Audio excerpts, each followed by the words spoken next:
ओम नमः शिवाय, ओम नमः शिवाय। हर हर भोले नमः शिवाय। जटाधराय शिव जटाधराय। हर हर शर्मा जी के पैसे मिला के कुल भोले नमः 13,90,000 रुपए देने मुझे आप लोग। शिवाय। क्या जो लोग जटाधराय शिव जटाधराय। हर हर भोले नमः शिवाय। ओम नमः शिवाय, ओम नमः शिवाय। हर हर भोले नमः शिवाय। सोमेश्वराय शिव सोमेश्वराय। हर हर भोले नमः शिवाय। सोमेश्वराय शिव सोमेश्वराय।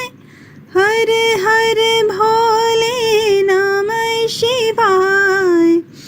ओम नमः शिवाय, ओम नमः शिवाय।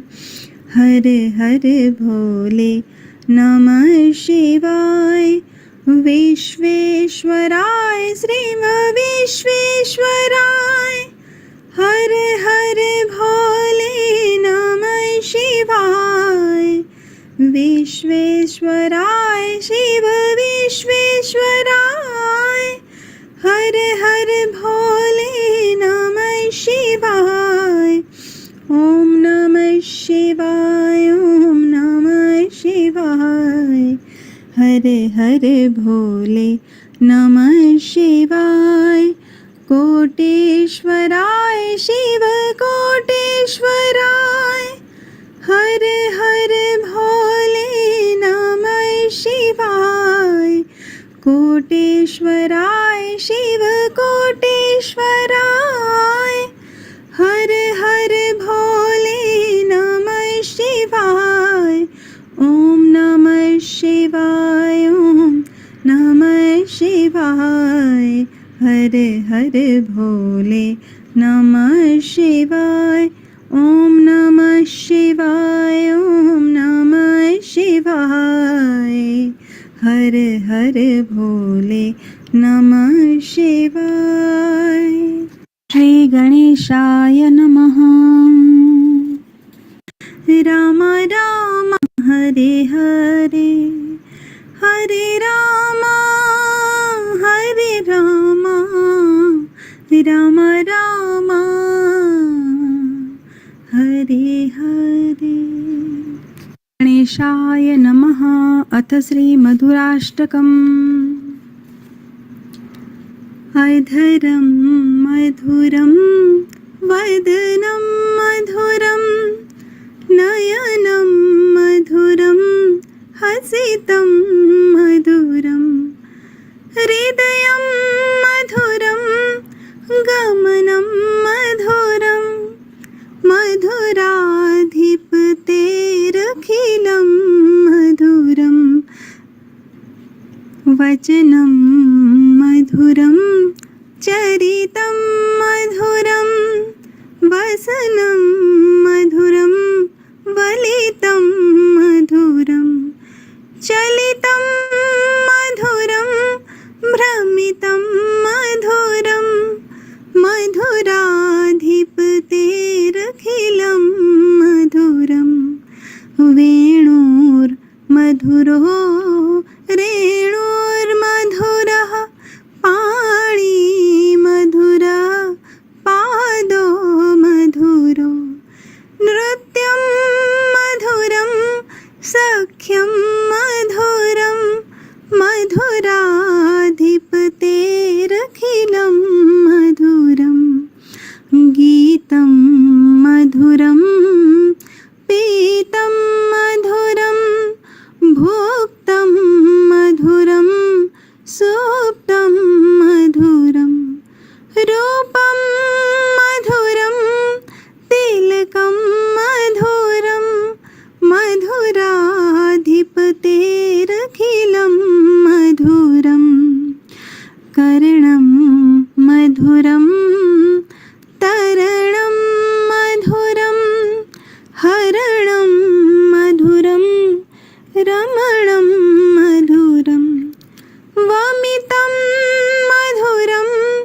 शमितं मधुरं मधुराधिपतेरखिलं मधुरम्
प्रार्थना कर लेंगे पहले।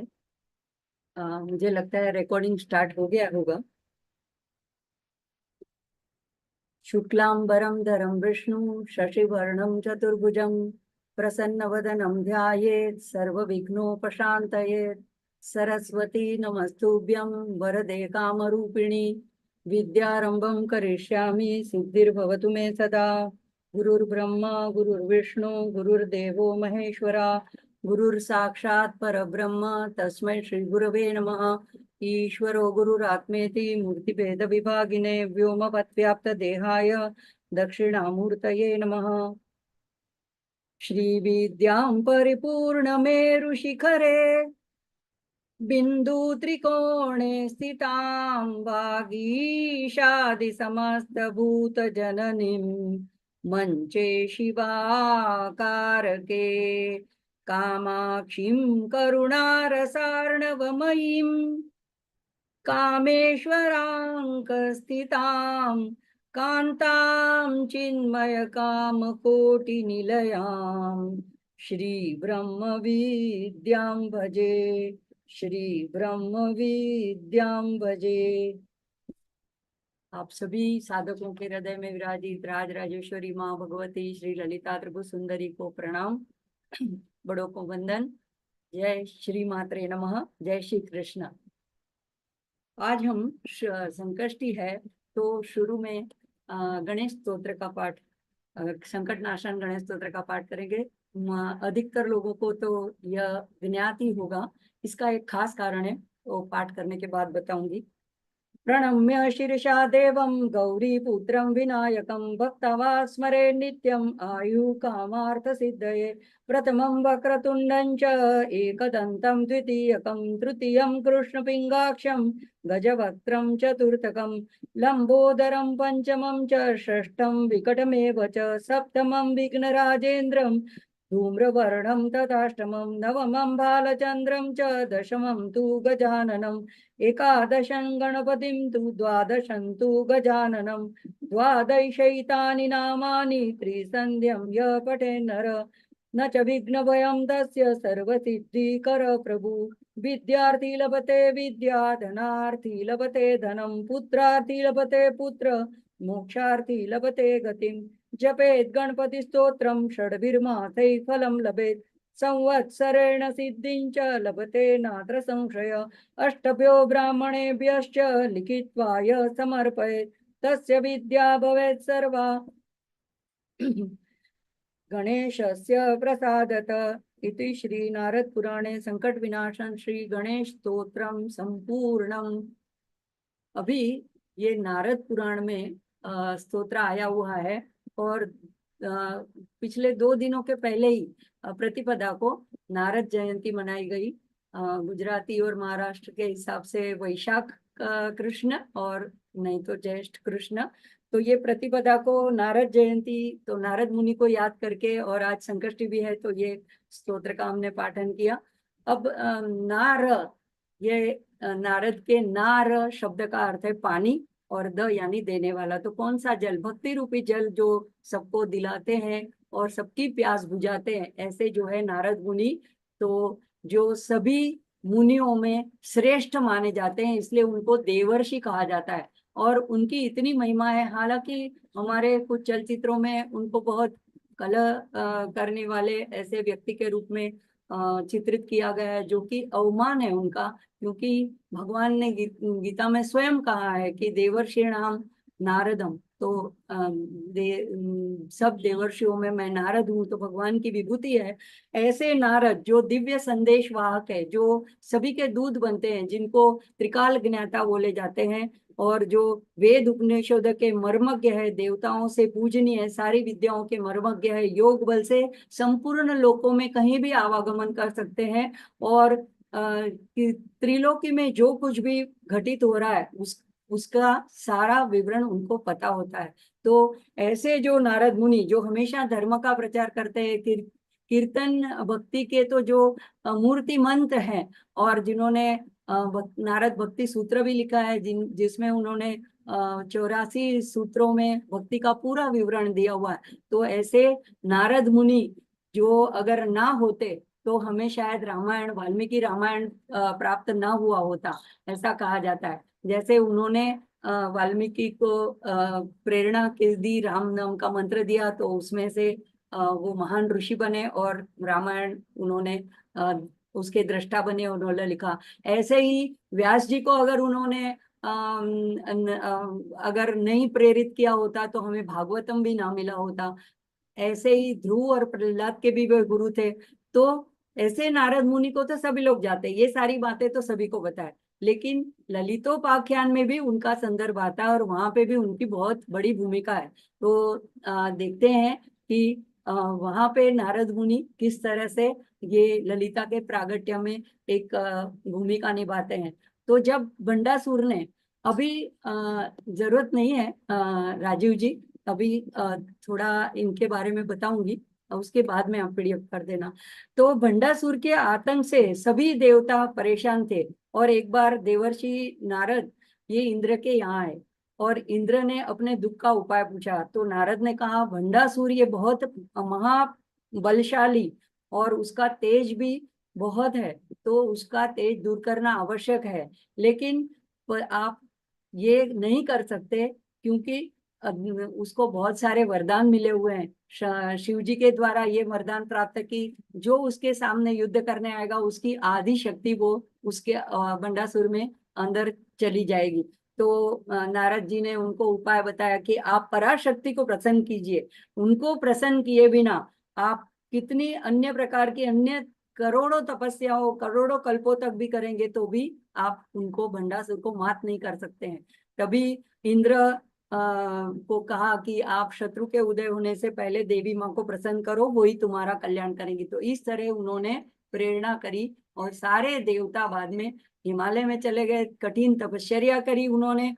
और यहाँ पे क्या हुआ कि जो जैसे देवताओं के गुरु है बृहस्पति, उसी तरह दानवों के गुरु है शुक्राचार्य। उन्होंने जब देखा कि ये देवता सारे तपश्चर्या में लगे हुए हैं, अगर इन्होंने जगत जननी को, आद्य शक्ति को प्रसन्न कर लिया तो दानवों का विनाश निश्चित है। तब उन्होंने जाके भंडासुर को आगाह किया कि तुम अब इनकी तपश्चर्या भंग करो। अब उसको तो ऐसा लगता था कि मुझे इतने सारे वरदान मिले हैं तो मैं तो अजय हूँ, लेकिन जो भगवान ने वरदान के साथ में कहा था कि तुम 60,000 वर्षों तक राज्य करोगे, तो उसकी अवधि भी अब खत्म होने आ रही थी। तो तब उसने अपने सैन्य को लेकर के इंद्र और आदि देवता जो तपस्या कर रहे थे उसमें बाधा डालने के लिए वो अपने सैन्य को लेकर के चला आया। अब यहाँ पे जगत जननी तो साक्षात माँ है और कृपालु है। वो जानती थी कि ये मेरी प्रसन्नता के लिए इतना कठिन तपश्चर्या कर रहे हैं। तो उन्होंने उन राक्षसों के मार्ग में एक विशाल चमकदार प्राचीर की रचना की। अभी प्राचीर किसको कहते हैं? एक सुरक्षात्मक ऐसी दीवार यानी किला, ऐसी चार दीवारी जिसको अभेद हो। लेकिन भंडासुर के पास बहुत सारी विद्याएं थी और बहुत सारे वर प्राप्त थे, तो उसने इतनी मिसाइल मतलब उपयोग करके उस दीवार को तोड़ गिराया। अब जैसे ही वो तोड़ता चला जाए और माँ अगली दीवार बनाती चले जाए, आखिर में वो थक गया और उसे लगा कि ये कार्य मुझसे नहीं होगा, मैं उन तक नहीं पहुंच पाऊंगा। तो वो निराश होकर के अपने शून्यपुर में, अपने राज्य में, राजधानी में चला गया। यहाँ पे अब ये लोग, इतनी सारी घटना हुई, ऐसी चमकती दीवारें और टूटे, तो सारे देवता भयभीत हो गए। तब शिव जी ने उनको आश्वासन दिया कि ये सब महादेवी की कृपा है, पराशक्ति की कृपा है, उन्हीं ने आपकी तपस्या को बचाए रखा और आपके ऊपर आंच नहीं आने दी। उसके बाद में सबने उन्हीं को गुरु बनाया और उन्होंने जो कहा उस तरह से उन्होंने महायाग, एक ऐसे कहा जाता है कि शास्त्रों में 7 समुद्र है, तो लवण सागर, क्षीर सागर, सूरा सागर यानी मदिरा का सागर, द्रुत यानी घी का सागर, इक्षु यानी गन्ने के रस का सागर, और दही सागर और मीठे जल का सागर। तो इस 7 सागरों में से एक सागर को सुखा करके उतना बड़ा यज्ञ वेदी बनाओ और उसके अंदर सारी चीजों की आहुति दे दो, पंच तत्वों की, लेकिन अग्नि नहीं। अग्नि शिव जी के त्रिनेत्र की चिदा अग्नि के एक अंश मात्र है। तो इन सब ऐसा उन्होंने एक यज्ञ किया, बहुत बड़ा भारी महायाग किया और सभी देवताओं को फिर भी देवी प्रकट नहीं हुई। तब सब सारे चिंता में पड़ गए। तब शिव जी ने कहा कि अब जो बाकी बच गया है, आप स्वयं का अपनी स्वयं की आहुति उसमें दे दो। और जो गुरु आज्ञा मानते हैं, तो वो उनकी जो श्रीवा जिससे आहुति डाली जाती है यज्ञ में, उसके ऊपर सारे देवता चढ़ गए और उन्होंने यज्ञ कुंड में अपने आप को समर्पित कर दिया। तो आचार्य जो षडानंद शर्मा कहते हैं कि इसका अर्थ ये हुआ कि उन्होंने अपने स्व को, अपनी पर्सनालिटी को, अपने व्यक्तित्व को, अपने अभिमान को, कि मैं अलग हूं, ये भाव को उन्होंने आहुति दे दी। और वो इसके बाद भगवती प्रसन्न होकर के वो जो ज्ञान रूपी चिदग्नि कुंड थी उसमें से उनका आविर्भाव हुआ ललितांबिका का। तो उसके मध्य में से पहले तो एक ऐसा सुंदर एक चक्र के आकार का एक चमकीला गोलाकार प्रभा मंडल आया, जिसके शील चक्र कहते हैं। और उस चक्र में आरूढ़ होकर के उसके बाद में माँ का प्रादुर्भाव हुआ। तो माँ के करुणामय नेत्र उन देवताओं के ऊपर पड़ते ही वो पुनः जीवित हो गए और उनका सारा कलमश चला गया, उनका जो दुख दर्द चला गया, और वो सारे आश्चर्यचकित होकर के माँ के स्वरूप को निहारने लगे। तो जो माँ, जो देवी थी, वो जैसे ध्यान के श्लोक में आता है, अरुणा करुणा तरंगिताक्षी धृतपाशाङ्कुशपुष्पबाणचापाम् अणिमादिविरावृतां मयूखैरहमित्येव विभावये भवानी। तो सारों ने देखा कि पाश, अंकुश और गन्ने का धनुष और पंच तन्मात्राओं का बाण लिए हुए ऐसी अरुण रंग की आभा वाली चमकीली ऐसी आकर्षक त्रिभुवन मोहिनी, त्रिभुवन सुंदरी, इसलिए उन्हें त्रिपुर सुंदरी भी कहते हैं, ऐसी माँ ललिता जो चिदग्नि कुंड संभूता ललिता सहस्त्र नाम में नाम आता है, और देव कार्य समुद्यता, देवों के कार्य करने के लिए उसमें से आविर्भाव हुई। तो ये सब संभव हुआ, लेकिन उसके पीछे देवर्षि नारद का भी एक भूमिका है, उन्होंने उनको प्रेरित किया। तो आज देवर्षि नारद को याद करते हैं, उनको वंदन करते हैं। और आगे आज देखते हैं कि ललिता अष्टोत्तर शतनामावली के आज के तीसरे सत्र में भगवान हयग्रीव ऋषि अगस्त्य मुनि को ललितांबिका के बारे में आगे क्या कहते हैं। तो 16वें मंत्र में प्रवेश करते हैं।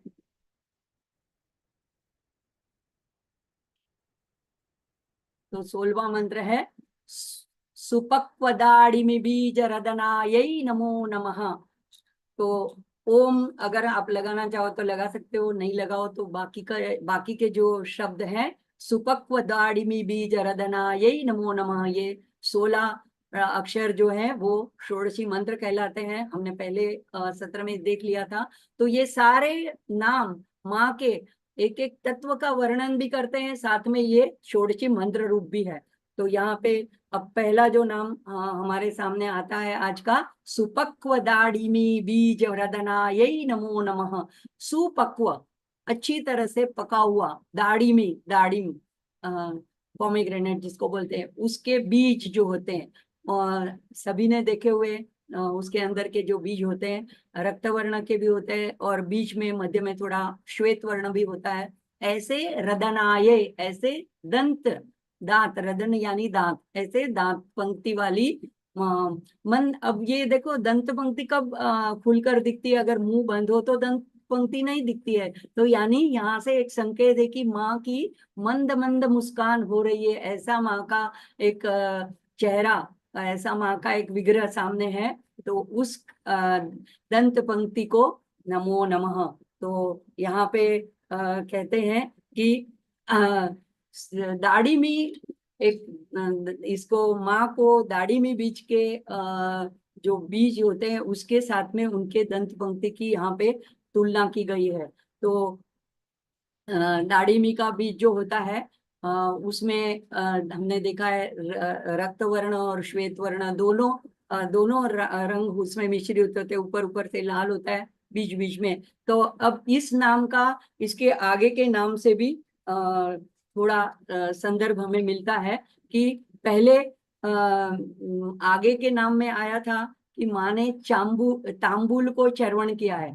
तो वहां पे उन्होंने जो मुख में पान कर्पूर वीटिका सारे सुगंधी द्रव्य डाले हुए औषधीय गुणों से युक्त जो तांबुल का चर्वण कर रही थी माँ, तो उसके लाल रंग की वजह से और माँ की जो श्वेत दंत पंक्ति है, तो दोनों को मिला करके उनकी दंत पंक्तियां जो ऐसी दिख रही है जैसे कि एक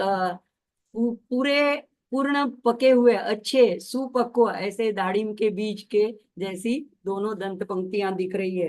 तो यहाँ पे थोड़ी सी लालिमा, थोड़ा सा श्वेत वर्ण। अब यहाँ लाल रंग जो है वो माँ के करुणा का, प्रेम का, आर्द्रता का है, माँ के वात्सल्य का प्रतीक है। और जो श्वेत है वो शुद्ध विद्या, ज्ञान को दर्शाता है। तो जैसे ललिता सहस्त्र नाम में माँ की दंत पंक्ति के नाम बारे में नाम आता है, शुद्ध विद्यांकुराकार द्विज पंक्ति द्वयोज्वला। तो माँ की दोनों जो पंक्तियां हैं दंत पंक्तियां, उसको शुद्ध विद्यांकुर कहा गया है, यानी शुद्ध विद्या यानी श्री विद्या। तो यह श्री ललितांबिका का सबसे गुप्त और शक्तिशाली अनुष्ठान जो है उनका मुख्य मंत्र है षोडशी मंत्र।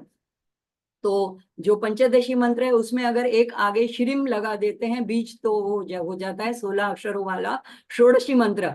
तो ये 16 जो ये इसमें बीज है, ये मानो कि माँ के 16 ऊपर की दंत पंक्तियां और दो दूसरी दोनों दंत पंक्तियां क्यों कहा है? तो बीजांकुर कहा है। तो अंकुर जब हम बीज को अंकुरित करते हैं तो आपने घर पे भी देखा होगा कि पहला जो उसमें आता है तो द्विदल होता है, तो उसमें से दो पत्तियां बाहर आती है। तो यहाँ पे उसकी कल्पना की गई है कि जैसे ऊपरी और नीचे दोनों पंक्तियां हैं, तो ये दोनों मिलकर के 16 गुणीले 2 तो 32 हो जाते हैं। तो जहाँ ये जो 32 जो है वो मानो कि शुद्ध विद्या ही वहां पे है और उन्हीं का दर्शन हो रहा है।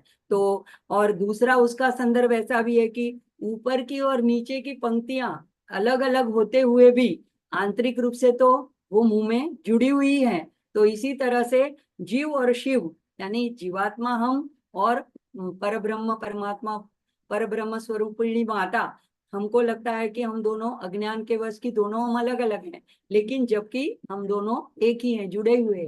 तो ये पंचदशी मंत्र में श्रीम लगाने से जो षोडशी मंत्र होता है, इसी का ही यहाँ पे रदनाय कह करके दंत पंक्ति के द्वारा उसका संकेत किया गया है। तो ये इस तरह से यहाँ पे दोनों माँ की ये दंत पंक्तियों जो इसीलिए दृश्यमान हो रही है क्योंकि माँ मंद मंद मुस्कान कर रही है। तो ऐसी माँ की मंद मंद मुस्कान, ऐसी सौम्य हास्य से ये जो दंत पंक्ति दिख रही है उसी को नमो नमः बारंबार नमन करते हुए आगे बढ़ते हैं। अब यहाँ पे जो है जो पूरा वर्णन आगे से चला आ रहा था, तो वहां पे माँ के भाल का, माँ की आंखों का, माँ के वक्त्र का, तो ये सारा वाग भवकूट, तो यहाँ पे ये वाग भवकूट जो है वो यहाँ पे समाप्त होता है। तो ये ज्ञान का कूट है। तो यहाँ पे मंत्र और विग्रह ये एक रूप होते हैं। जो मंत्र होता है वो विग्रह, उसके साथ एक एक देवता का जो मंत्र होता है वही उनका विग्रह रूप होता है। तो मंत्रों देवताओं का कोई हमारे जैसा भौतिक शरीर नहीं होता है, मंत्रमय शरीर होता है। तो ये वाग भव कूट जो पहला कूट है पंचदशी का, वो यहाँ पे खत्म होता है, उसका विवरण यहाँ पे खत्म होता है। अब आगे जो शुरू होता है तो दूसरा कूट शुरू होता है। तो यहाँ पे नाम आता है कंबुपूग समच्छाय कंधराय नमो नमः। कंबु यानी शंख को कहते हैं, तो कंबुपूग कंबु पूग के जैसा, समच्छद उसके जैसा, कंठ कंधराय कंठ जिनका है उनके समान, समच्छाय उनके समान। तो जैसे शंख में एक 3 वलय होते हैं, ऐसे माँ की लंबी गर्दन है और उसमें 3 वलय है। तो ये उच्च सौभाग्य का सूचक है। तो यहाँ पे माँ को कहा गया कि माँ आपका जो ये कंठ है वो दिव्य शंख जैसा 3 रेखाओं सहित है, और जो उच्च भाग्य का सूचक है, ऐसी कंठधारिणी आपको बारंबार नमन है। तो अब ये शंख के साथ क्यों माँ के कंठ की तुलना की है? तो इसी में एक तत्व छिपा हुआ है कि कंठ जो है वो वाक का प्रधान केंद्र है, जहाँ से वाणी प्रकट होती है। तो परा पश्यंती मध्यमास के बाद में जो कंठ में से वाणी प्रकट होती है, तो यहाँ पे सरस्वती का भी वास माना जाता है। तो ये कंठ जो है, तो यहाँ उसको शंख के साथ तुलना इसलिए की कि दिव्य शंख जो है वो नाद शक्ति का संकेत है। तो नाद से ही वाणी का प्रागट्य है, जगत में हुआ है। और शंख शब्द का अर्थ क्या होता है? शम और ख। शम यानी शांति कल्याण, शम करोति इति शंकर, उसमें हमने देखा शम। और ख यानी आकाश, खम आकाश को कहते हैं। यानी जो पूरे खगोल में, पूरे ब्रह्मांड में शांति व्यापक करता है, या तो शांति व्यापक हो ऐसी भावना से जो बजाया जाता है, ऐसा जो नाद है, जो अनाहत नाद है। अब नाद 2 प्रकार के हैं, एक तो आहत नाद है। वैज्ञानिकों को सिर्फ यही नाद पता है कि अगर 2 चीज को टकराए, जैसे हम 2 हाथों से ताली बजाए, तो वो आहत होने से एक नाद, उसमें से एक ध्वनि प्रकट होती है। लेकिन एक अनाहत नाद होता है, किसी भी चीजों के टकराव के बिना, तो वो हमारे अंदर ओंकार के रूप में अनाहत नाद सदा गुंजायमान रहता है। अगर हम अंतर्मुख होके ध्यान करें तो ये योगियों को ये दृश्यमान होता है, सुनने में आता है, और हम भी उनको सुन पाते हैं। तो अगर शंख को आप ये अगर हमें एक नाद चल रहा है इसकी हमें ये करना हो तो हम दोनों कान के छिद्रों को अंगूठे से अगर दबा दें तो अंदर बाहर की कोई आवाज नहीं आ रही है, फिर भी अंदर से एक नाद प्रकट हो रहा है। तो ये भी इसका संकेत है कि अंदर एक अनाहत नाद चलता है। और शंख जो होता है, रियल शंख होता है, उसको अगर आप कान के पास लगाओगे तो उसके अंदर से भी एक नाद हमेशा आता रहता है, सुनाई देता है। तो यहाँ पे शंख को अलग अलग तरीके से शंख ध्वनि ध्वनि को उपयोग में लाया जाता है। जैसे कि मंदिरों में करते हैं तो मांगल्य का कोई कार्य का शुभारंभ करने के लिए ये उत्साहवर्धक होता है, ये सकारात्मकता का भी प्रतीक है। कभी कभी चेतावनी या आदेश या घोषणा के रूप में भी किया जाता है। इससे सारी नकारात्मकता नष्ट होती है और ये पवित्रता का भी संकेत करता है, ये पवित्रता का भी प्रतीक है। और भगवान ने तो खुद शंख चक्र गदा पद्म तो अपने हाथों में उसे धारण किया है। तो ये जो शंख है, गीता में भी पहले ही अध्याय में अलग अलग लोगों ने अलग अलग शंख ध्वनि की, उसकी सारी बात आती है। जैसे भगवान कृष्ण ने पांचजन्य शंख को फूंका और अर्जुन का देवदत्त शंख, उसकी उन्होंने वो बजा करके घोषणा की। भीम का पौंड्र महाशंख कहा जाता है जिसे, और युधिष्ठिर का है अनंत विजय, और नकुल और सहदेव के हैं सुघोष और मणिपुष्पक। तो ऐसे शंख जो है वो अलग अलग कार्य के लिए यूज किए जाते हैं। और ऐसे शंख जिनमें ऐसे वलय होते हैं वो एक तरह से सौभाग्य का चिन्ह कहा जाता है। और आचार्य ने तो यहाँ तक बताया कि ये जो 3 वलय है शंख में, और वही माँ के गर्दन में भी जो है वो सारी विद्याओं का प्रतीक माना जाता है। वहीं से सारी विद्या यानी वाणी के द्वारा, सरस्वती के द्वारा, नाद के द्वारा, ध्वनि के द्वारा जो प्रकट हुई जगत में, तो वो उसका भी प्रतीक है। तो ऐसे शुभ शंख बहुत सारे हमारे शास्त्रों में वर्णित है, जैसे कामधेनु शंख, गणेश शंख, अन्नपूर्णा शंख, मोती शंख, विष्णु शंख, मणिपुष्पक, और दक्षिणावर्ती शंख तो लक्ष्मी शंख भी कहते हैं। तो ये जो दक्षिण की और यानी दाहिनी और राइट साइड जो खुलता है वो पूजा में भी रखा जाता है। तो ऐसे शंख के साथ, ऐसी इसके साथ जो जब श्री कृष्ण ने ऐसा शंख बजाया तो जो धर्म के तरफ थे उनको तो उत्साह बढ़ा, उनका तो साहस बढ़ा, लेकिन जो अधर्मी थे तो उनके हृदय कांपने लगे। तो जो वीरता और उमंग भी बढ़ाने वाला है, तो अधर्मियों के दिल में भय, कंपन और अस्वस्थता भी को भी जन्म देने वाला है।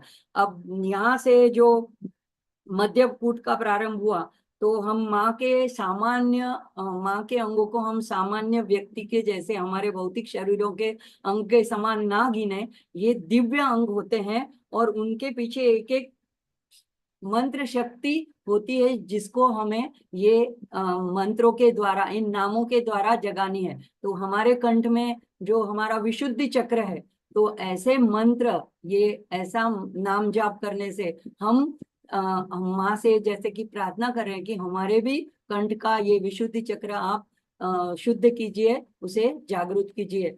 तो हे माँ, हमारे भी ऐसे कंठ के विशुद्धि चक्र की कंठ का ध्यान, हम आपके कंठ का ध्यान करते हैं तो इसी प्रार्थना यही करते हैं कि हमारे भी विशुद्धि चक्र को, कंठ को आप उस चक्र को शुद्ध कीजिए। विशुद्धि चक्र में हमने पहले देखा था अ से अ तक स्वर यानी सारी मातृकाएं होती है। तो ये प्रार्थना के साथ अब आगे जैसे कंठ की बात आई, अब कंठ की बात आई तो कंठ के अंदर का, कंठ के माँ ने जो पहने आभूषण जो धारण किए हैं उसकी बात आती है। तो ये क्रम क्रम से ऐसे एक एक का पूर्वापर संबंध है अगले नाम का पिछले नाम के साथ। तो यहाँ पे अब आती है बारी कंठ में जो धारण किया है, तो आगे का नाम है स्थूल मुक्ता फलोदार सुहारा यही नमो नमः। तो स्थूल सूक्ष्म जैसे छोटा, तो स्थूल यानी बड़ा। मुक्ता फल, मुक्ता फल संस्कृत में मोती को कहते हैं। तो ऐसे मुक्ता फल वाले सुहारायई, ऐसे हारों से माँ का कंठ जो शोभित है, ऐसे जिन्होंने ऐसे सुंदर सुंदर हार, मोतियों के, मुक्ता फल के मोतियों के हार धारण किए हैं, ऐसी माँ को बारंबार, तो यानी माँ ने अपने गले में मुक्ता फल यानी मोतियों के सुंदर हार धारण किए हैं, ऐसी माँ, ऐसे माँ के विग्रह को हम बारंबार नमन करते हैं। अब शाब्दिक अर्थ तो मुक्ता फल का मोती होता है, लेकिन इसका एक गर्भित अर्थ भी है कि जैसे हम माँ को आभूषणों में मोती की माला अर्पण करते हैं, ये तो एक सामान्य बात हो गई। लेकिन एक जैसे आता है एक श्लोक, मान सरोवर सुबट जल हंसा केली कराही, मुक्ता फल मुक्ता चुगे अब उड़ी अनन ना जाही। तो सच्चे संत जो होते हैं वे सांसारिक सुख दुख के विषयों से विरक्त होकर के ईश्वर की भक्ति में, मस्ती में, आनंद में लीन हो जाते हैं। तो कैसे लीन होते हैं? जैसे मान सरोवर में हंस जो विहार करता है, तो वो उसी आनंद आनंद के सागर में, आनंद के सरोवर में डूबा रहता है। और वो ऐसे ही भक्त जो होते हैं वो भक्ति के मान सरोवर में यानी प्रेम सरोवर में हंस बनकर रहते हैं और परमानंद रूपी मुक्ता फल अर्थात मोती को चुगते हैं। तो यहाँ पे गहरा अर्थ ये भी है कि माँ जो है ये ऐसे मुक्ता फल देने वाली है, मुक्ता फलोदार, ऐसे मुक्ता फल अर्पण करने वाली है। कौन से मुक्ता फल? तो यानी भौतिक नहीं, मुक्ति रूपी मुक्ता फल यानी मोक्ष, यानी जन्म रूपी चक्र से, कर्म के चक्र से, कष्ट से मुक्ति दिलाकर हमें आत्मज्ञान कराती है। तो ये आत्मज्ञान द्वारा मोक्ष रूपी फल जिसके पास है, ऐसे फलों की माला, ऐसे मुक्ता फलों की माला जिन्होंने धारण की है, तो ऐसी जिसके पास जो होगा वही तो वो प्रदान करेगा। तो वो ऐसे मुक्ति के साथ मुक्ति प्रदान करने वाली माता है, उन्होंने ऐसे सुंदर हार धारण किए हैं और वही वो प्रदान भी करती हैं। लेकिन देखो, जैसे समुद्र में कोई किनारे पे ऊपरी ऊपरी खड़ा रहे तो उसको शीतलता का, आह्लादकता का तो ये तो उसको प्राप्त होता है फल, लेकिन मोती नहीं मिलते हैं। तो मोती अगर पाने हो तो गहरे जल में अवगाहन करना होता है। तो यहाँ पे मुक्ता फल प्राप्त करने के लिए उसी तरह से माँ के ध्यान रूपी भाव समुद्र में हमें निमग्न हो जाना है। यही इस मंत्र का, इस नाम का गर्भितार्थ है। तो ऐसा जो माँ के ध्यान में डूब जाता है गहरा, तो उसको ऐसे मुक्ता फल रूपी मोतियों की प्राप्ति होती है। तो ऐसे मुक्ति प्रदान करने वाली मोतियों का सुंदर हार माँ के गले को शोभायमान कर रहा है। अब मंत्र शास्त्र में जो है रूप ध्यान के दौरान आभरण, आभूषणों को प्राधान्य है। तो मोती जो है वो चंद्रमा का रत्न माना गया है, तो चंद्र मन का देवता है। तो यहाँ भक्ति रूपी, मनोभाव रूपी माला पर ध्यान है, यानी मन भक्ति में डूब गया तो स्वयं ही मोती बन जाएगा। तो ऐसे मोती रूपी भक्तों को माँ अपने गले का हार समझ के उनको अपने पास रखती है। तो ललिता सहस्त्र नाम में भी नाम आता है मुनि मानस हंसिका। तो हंस होते हैं वही ये मोती का चारा चुगते हैं, वही निरक्षीर विवेक जानते हैं। ऐसे जो परमहंस योगी भक्तजन है, उन्हें माँ के गले के मोतियों का हार यही सूचन कर रहा है कि विषय भोग छोड़ करके मेरी भक्ति रूपी मान सरोवर में लीन होगा, उसे माँ स्वयं ऐसे मुक्ता फल दे देंगी। तो हमें ये इन सब के बारे में जब मैं देख रही थी तो मुझे जानकर हैरानी हुई कि हाँ, अब तक सामान्य रूप से हमें यही पता है कि एक सीप में, समुद्र में से मोती प्राप्त होते हैं, लेकिन गरुड़ पुराण के अनुसार 9 तरह के मोती होते हैं और संस्कृत में मोती को शशि रत्न भी कहा जाता है। तो ये 9 प्रकार के मोती कौन से हैं? तो हाथी के जहाँ पे सूंड और उसका शरीर के साथ जहाँ पे मिलन होता है, जहाँ पे जुड़ा जाता है सूंड को, तो वहां पे ये नहीं कि हर एक हाथी में जैसे हर एक पर्वत के ऊपर माणिक्य नहीं होता है, ऐसे हर एक हाथी में ये मोती होता है, ऐसी बात नहीं है, लेकिन वहां से भी प्राप्त होता है। तो उसको बोलते हैं गजमुक्तक। सुरव, सुअर यानी वरा, तो हर एक में नहीं, लेकिन किसी किसी में ऐसे वरामणि उसके शीर्ष से प्राप्त होता है। ऐसे मत्स्य, मछली से भी मणि प्राप्त होते हैं। तो ऐसे पफर और फुगु मछली कही जाती है, उनके इसमें से मत्स्य मणि प्राप्त होते हैं, उसके पेट में से। ऐसे व्हेल में से श्वेत मोती या टीमा मणि बोलते हैं, वो प्राप्त होते हैं। बादलों में से भी एक मणि प्राप्त होता है, लेकिन वो नीले रंग के होते हैं, और जब वर्षा होती है उस समय सूर्य की किरणें अगर पड़ती है तो वहां से ये मोती बनते हैं। और लेकिन ये इतने मनुष्य के लिए अप्राप्य है, ये देवता या सिद्ध पुरुष या गंधर्व उनको ग्रहण कर लेते हैं। ऐसे बांस जो है, बांस में से भी मोती प्राप्त होते हैं, उसको वेणु मोती बोलते हैं, लेकिन ये पता नहीं चलता किस बांस के अंदर मोती है। तो जो बांस खाने वाले पशु होते हैं उसके पेट में चले जाते हैं, वहीं से प्राप्त होते हैं। ऐसे सीप में से जो समुद्र में चंद्रमणि बोलते हैं, ये सुलभ है सभी के लिए, और सभी लोग ऐसे मणि को जानते हैं। लेकिन एक जो कहा जाता है कि कीड़े की, जो सीप के अंदर कीड़ा होता है उसके अंदर कोई अशुद्धि चली जाती है, उसके ऊपर परत बन जमने लगती है, वो अलग है। लेकिन ये जो चंद्रमणि की बात है वो है सूर्य के स्वाति नक्षत्र के भ्रमण के दौरान, और ओस या वर्षा की बूंद अगर चली जाए सीप के अंदर, तो उससे जो मोती बनते हैं वो चंद्रमणि, और वही असली मणि होता है। तो ऐसे शंख, समुद्री शंख के अंदर से भी मिलता है, उसको उसको कभी भी कृत्रिम तरीके से नहीं बनाया जाता है, वो शुक्र के जैसा चमकदार होता है। तो ये सारे जानकारी के बाद मुझे गरुड़ पुराण में इतना सारा वर्णन देख के मुझे ऐसा लगा कि जैसे सभी में से ऐसे कोई ना कोई, जैसे भाग्यशाली होता है वो मोती के रूप में प्रकट होता है और उसके अंदर मोती होता है। तो ऐसे ही हजारों में, जैसे भगवान गीता में कहते हैं, कोई कोई जो मेरा भक्त होता है, मुझे तत्व से जान लेता है, तो जो माँ के अनुकंपा में, अनुग्रह में आ जाता है, शरण में आता है, उसे ऐसे मुक्ता फल रूपी मोती मिलते हैं, और वो माँ के हार बन जाता है, गले का हार बन जाता है। आगे अब आता है नाम, ऐसी माँ को प्रार्थना करते हुए कि हमें भी ऐसा मोती जैसा चमकाए, हमारा जीवन भी ऐसा हो। आगे आता है, ओम गिरीश बद्ध मांगल्य मंगलाय नमो नमः। तो यहाँ पे गिरीश जो है वो नाम शिव जी के लिए है, माँ के लिए नाम आता है गिरीशा। तो गिरीश बद्ध, गिरीश शिव जी ने जो बांधा हुआ है, मांगल्य मंगलदायक ऐसा मंगलसूत्र, वैसी मंगलदायिनी मांगल्याय माँ को बारंबार नमन करते हैं।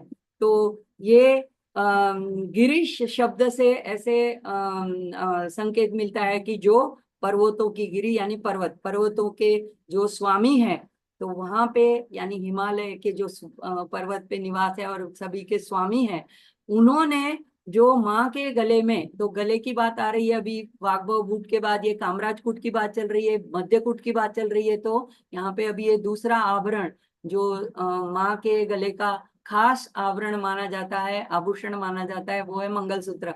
तो ये किसने बांधा है? तो गिरीश ने, शिव जी ने। तो ये दिव्य सूत्र है और ये अमृतमय है।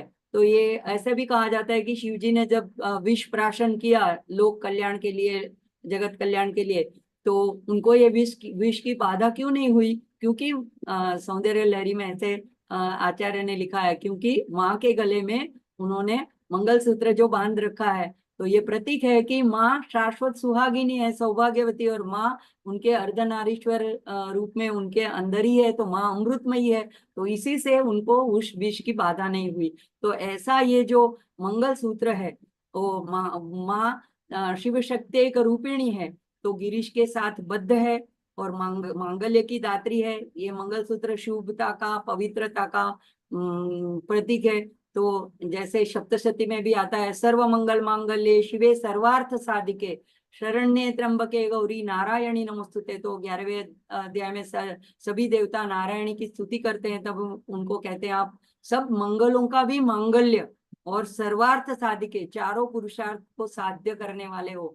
तो ऐसी माँ मंगलदायिनी है, और उनके ऐसे सामान्य रीति से भी जो हम भौतिक जगत में भी देखते हैं, जो मंगलसूत्र स्त्रियां, विवाहित स्त्रियां गले में धारण करती हैं, तो वो ज्यादा करके काले मणियों का बना हुआ होता है। जैसे काले मणि होते हैं तो वो बुरी नजर से भी बचाते हैं। हम छोटे बच्चों को भी ऐसे काले मणियों का उनके हाथों में ऐसे मणि ग्रहण कराते हैं, तो अक्सर उनको ऐसे रक्षा सूत्र पहनाते हैं। तो ये मंगल सूत्र पति की रक्षा के लिए है और पति पर आने वाली तमाम विपत्तियों को ये दूर करता है। तो इस नाम के जप के द्वारा सभी वैवाहिक स्त्रियां अपने पति तथा परिवारजनों की मांगल्य की प्रार्थना भी माँ से करती है कि हे माँ, आप मंगलमयी हो, तो हमारा सर्वत्र सर्वदा मंगल कीजिएगा। इसी भाव के साथ आगे चलते हैं। आगे का नाम है पद्म पाश अंकुश लसत कराब्जायै नमो नमः। तो यहाँ पे माँ के अनेक रूप है। तो जैसे बाला त्रिपुर सुंदरी है तो उसके हाथ में ऐसे पाश अंकुश वगैरह नहीं है, तो उनके हाथों में पद्म है और उनके हाथों में अक्षमाला और एक पुस्तक भी है। तो ऐसे ही यहाँ पे जिस विग्रह का यहाँ पे वर्णन किया है, वहां पे माँ के दो हाथों में दो पद्म है, राजराजेश्वरी स्वरूप में ये स्वरूप भी है। तो यहाँ पे दो हाथों में तो है दो पद्म और बाकी के दो में है पाश और अंकुश। तो ऐसे लसत यानी ऐसे भासमान, ज्योतिमान, दीप्तिमान, चमकीले ऐसे जो आपके मृदु, ऐसे कोमल, ऐसे जो आपके हाथ है जिनमें आपने ऐसी चार वस्तुएं, तत्वों को धारण किया है, तो ऐसी माँ को बारंबार नमन है। अब ये पाश अंकुश के द्वारा क्या संकेत दिया जा रहा है, तो यहाँ पे कहते कि एक भक्तों के लिए रक्षण और प्रशिक्षण दोनों साथ साथ में। तो जैसे रक्षण यानी दूसरी अगर दूसरी ओर विषयों की ओर, अगर भौतिकता की ओर अगर हम भक्त चले जा रहे हैं, तो माँ अपने पाश के द्वारा उन्हें अपनी तरफ खींच लेती है, उनका रक्षण करती है, उनको शिस्त में रखती है। और अंकुश जो है ये कोई ऐसा बड़ा शस्त्र नहीं है कि जिससे घात किया जाए। अंकुश जो महावत रखते हैं हाथी को, तो उसके गले के ऊपर सिर के ऊपर जरा सा उसको चुभाते हैं, तो हाथी को पता चल जाता है कि ये मैंने मार्ग कौन सा सही मार्ग लेना है, किस तरफ मुड़ना है। तो ऐसी तरह माँ बहुत सौम्य तरीके से अंकुश के द्वारा प्रशिक्षण करके अंकुश में रखती है अपने भक्तों को, भक्तजनों को। और यही जो शस्त्र है वो जो दुष्ट दानव लोग हैं उनके लिए वे भारी भी पड़ सकते हैं, उनको पाश के द्वारा बांध भी सकती है। तो जो भोगा सकते हैं उनको भोगों में लिप्त रखती है, वो कभी भी आत्मज्ञान की ओर उन्नत नहीं होते हैं, उन्मुख नहीं होते हैं। तो अभी पद्म, दोनों हाथों में पद्म भी है। तो यहाँ दुर्गा सप्तशती में भी क्या कहा है, ज्ञानी नाम अपि चेतांसी देवी भगवती सा बलादा कृष्ण मोहाय महामाया प्रयच्छति। तो मार्कंडेय मुनि कहते हैं कि ज्ञानी मुनि ऋषि भी इस मोह माया महामाया के पास से बच नहीं सकते हैं। तो इसीलिए ऐसे जब मंत्र की हम आराधना करते हैं, ऐसे स्तोत्र का पठन करते हैं, तो हमारी प्रार्थना यही होती है कि माँ, हम ऐसी मोह माया के पाश में ना बंधे, लेकिन आप अपने प्रेम पाश में हमें बांध करके अपनी ओर खींच लेना। तो यहाँ पे जो उनकी शरण में है, जो उनका शिशु बनकर माँ माँ कहकर पुकारता है, तो उन्हें यह पाश बांधता नहीं है, उनको तो वो माँ प्रेम पाश में बांध लेती है। तो ललिता सहस्त्र नाम में नाम आता है राग स्वरूप पाषाढ़्या क्रोधाकारांकुशोज्ज्वला। तो माँ का क्रोध है वो अंकुश की तरह है, वो अंकुश की तरह अगर जरूरत पड़े तो, अगर बच्चा शिस्त में नहीं है तो, अगर गलत रास्ते में जाता है तो क्रोध भी कर सकती है। तो ऐसे अंकुश के द्वारा, तो जगत की वस्तुओं से हम यह राग के द्वारा आसक्ति रूपी पाश से हम सभी एक दूसरे से भी और जगत की वस्तुओं से भी परस्पर बंधे हुए हैं। अगर जीवन निर्वाह के लिए ये जरूरी भी है कि एक दूसरे के आपस में बंधे रहें, एक दूसरे से जुड़े रहें, प्रेम भरा संबंध बना रहे। लेकिन अगर इसका मतलब माँ ये नहीं कहती है कि सब छोड़ छाड़ के हिमालय की कंदराओं में चले जाओ। माँ ने ये राग रूपी पाश रखा हुआ है, हमारे भले के लिए रखा है, लेकिन अगर उसमें अति हो जाती है, अगर हम उसी में डूब जाते हैं विषयासक्ति और माँ को भूल जाते हैं, तभी माँ हमको अंकुश से अपनी ओर खींच लेती है। तो ये उसकी जो ये सब उन्हीं का दिया हुआ है। और हमें उनका सम्मान और उस चीजों का प्रेम भी उनका प्रेम भी करना है, अनादर भी नहीं करना है।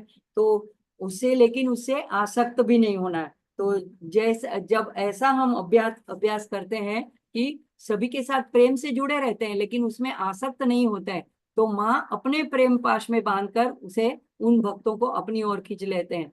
तो जहाँ पे परिवार में रहकर हमें जो जिम्मेदारी, जो भूमिका हमको माँ ने सौंपी है, तो उसको हमने उत्कृष्टता से निभाना भी है, और नजरें हमें माँ की ओर रखनी है। तो उनके जो बाएं हाथ में है तो अंकुश, और तो साथ साथ, लेकिन वो श्री माता है, जगत जननी है। तो ये जब भी हमारी आसक्ति संसार में बढ़ जाएगी, हद से बढ़ने लगेगी, तो वो अंकुश के द्वारा सजग करती है, हमें सही मार्ग पर ले आती है।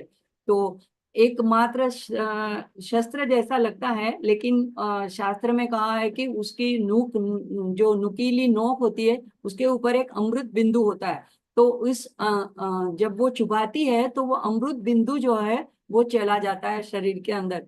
तो इसी से तो कभी कभी हमको अगर वो जो कष्टदायक कोई प्रसंग आता है, कोई घटना आती है, कोई परिस्थिति आती है, तो पीड़ादायक लगती है।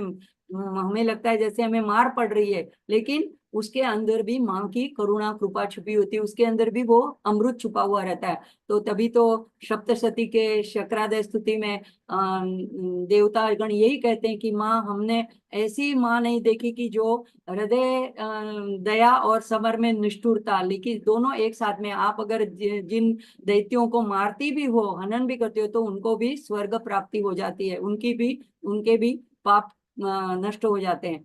तो हृदय में दया और युद्ध में निष्ठुरता, ये दोनों सिर्फ माँ के ही अंदर है, देखा देखा जाता है। तो ये जो महिषासुर आदि जो नरक में जाने योग्य थे, उन्हें भी माँ ने अपने दिव्य आयुध द्वारा मार करके स्वर्ग में भेज दिए। इसलिए अभी जब भी हमें जीवन में कठिनाई आए, मुसीबत आए, चुनौती आए, संकट आए, तो ऐसे अवसर एक मौके के रूप में लेने चाहिए। माँ हमें कुछ सिखाना चाहती है। अब पद्म का क्या अर्थ है?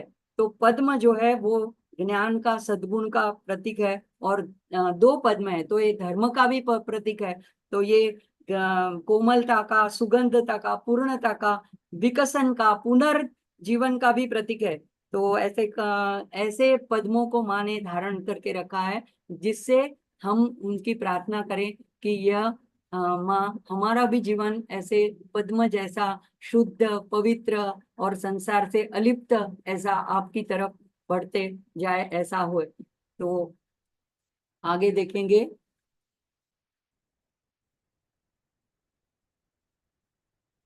ओम पद्म कैरव मंदार सुमालिन्यै नमो नमः।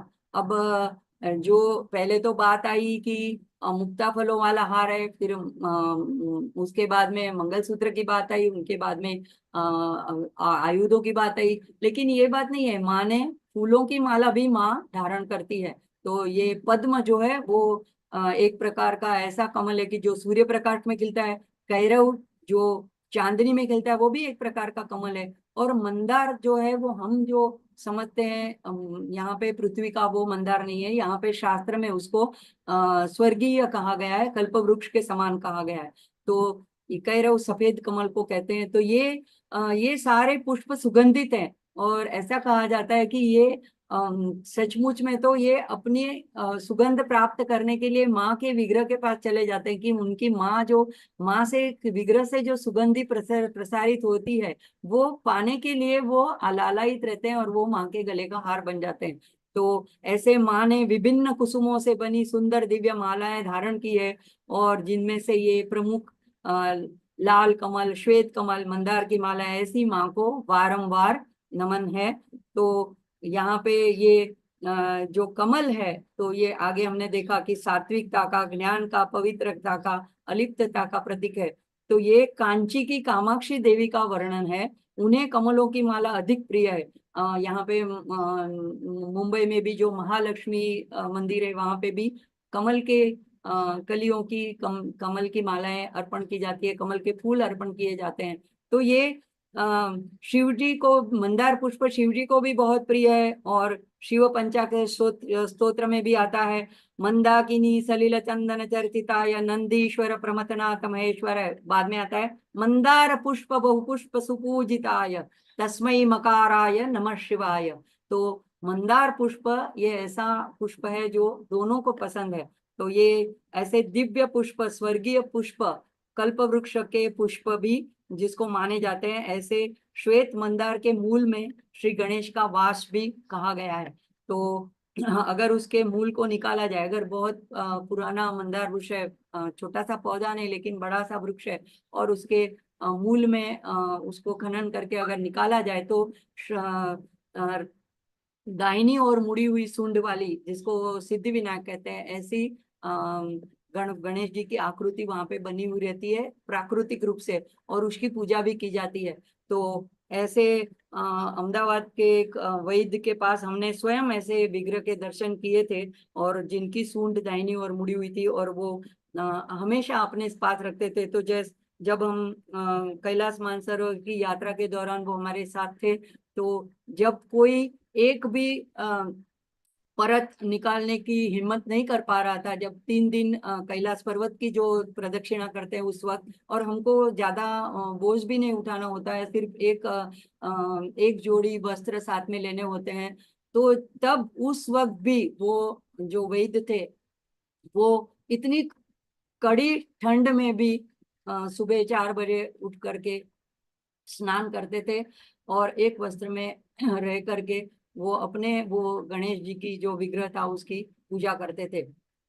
और कैसे उनको ये बल प्राप्त होता था, वो गणेश जी जाने या शिव जी जाने। तो ये ऐसा पवित्र मंदार जिनकी मालाएं दोनों को पसंद है, और साथ साथ में शिव जी के जो 11वें रुद्र हनुमान जी कहे जाते हैं, उनको भी ये मंदार के पत्तों की भी और फूलों की मालाएं पसंद है।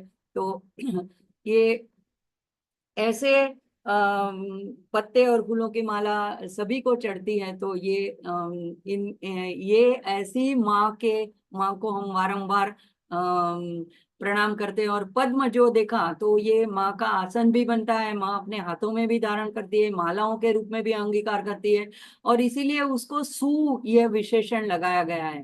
तो इसे यहाँ पे सुमालिन्य, तो सु ऐसा विशेषण इसलिए क्योंकि वो सुंदर है, विशिष्ट है। ऐसी पद्म कैरव मंदार की मालाधारी कांचीपुर की कामाक्षी देवी का ध्यान करके आगे बढ़ते हैं। एक और नाम देख लेते हैं, सुवर्ण कुंभ युग्माभक सकुचायै नमो नमः। तो यहाँ पे अब ये कामराज कूट की बात है, तो कंठादि कटि पर्यंत ये बीच में का कूट है, मध्य कूट।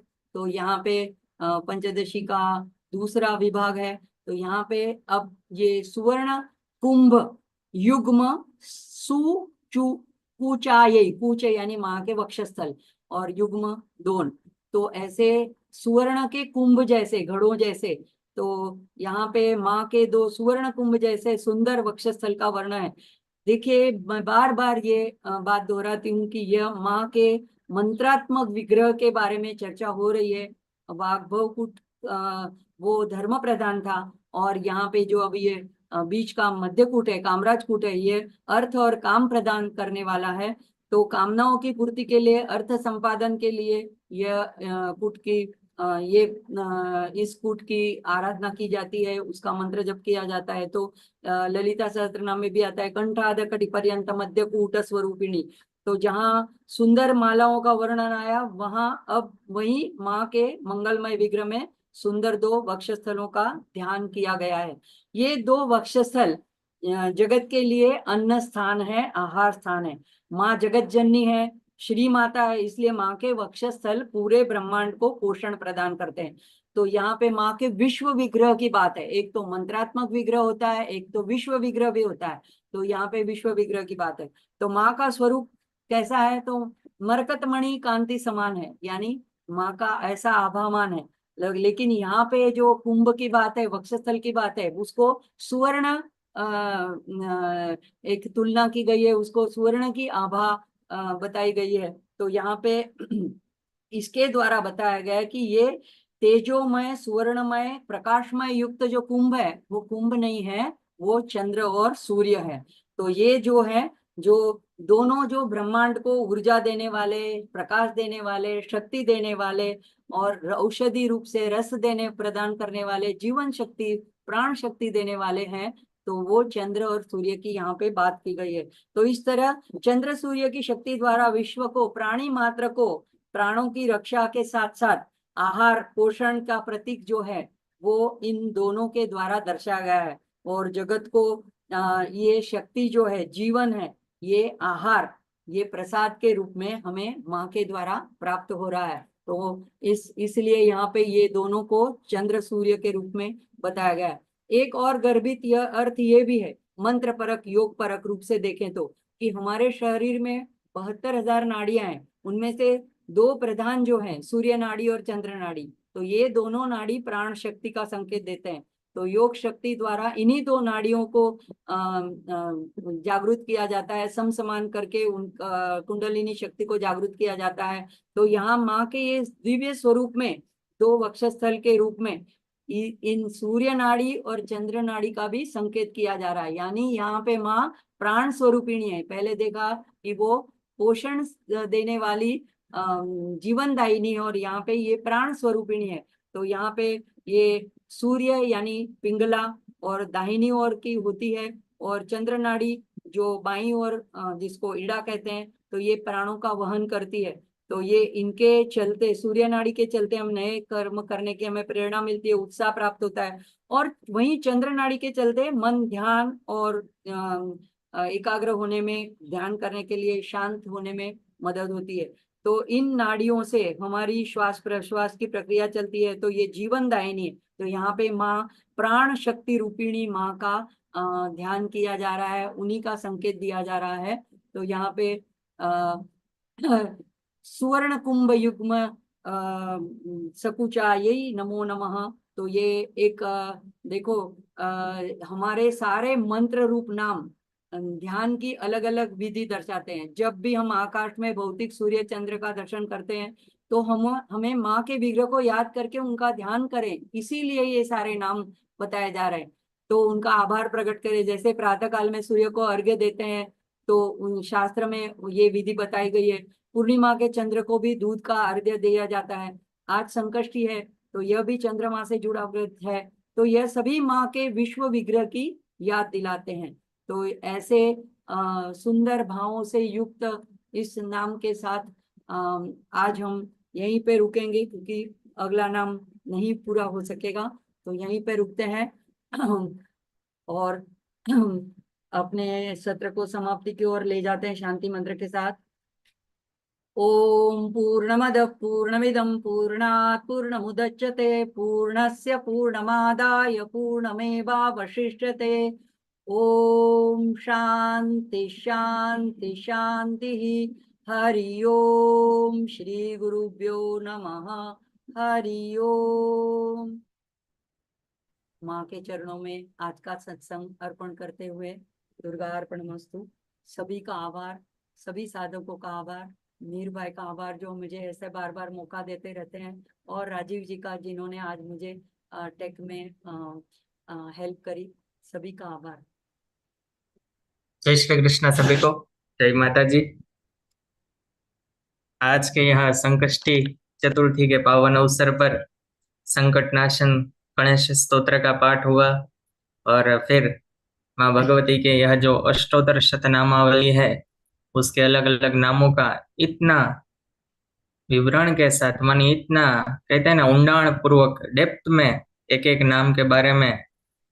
जैसे शंख की बात करी तो शंख के वलय के आदि आदि इतना बहुत ही शास्त्र के ऊंडाण से निकाल करके हम सबको माँ भगवती की कृपा से चेतना बहन बांट रहे हैं प्रसाद के रूप में, हम उनको प्रणाम करते हैं। उसी प्रकार से आगे आगे भी सभी नामों का अर्थ इसी प्रकार से हम माँ भगवती की कृपा और उनकी प्रेरणा से श्रवण करते रहेंगे।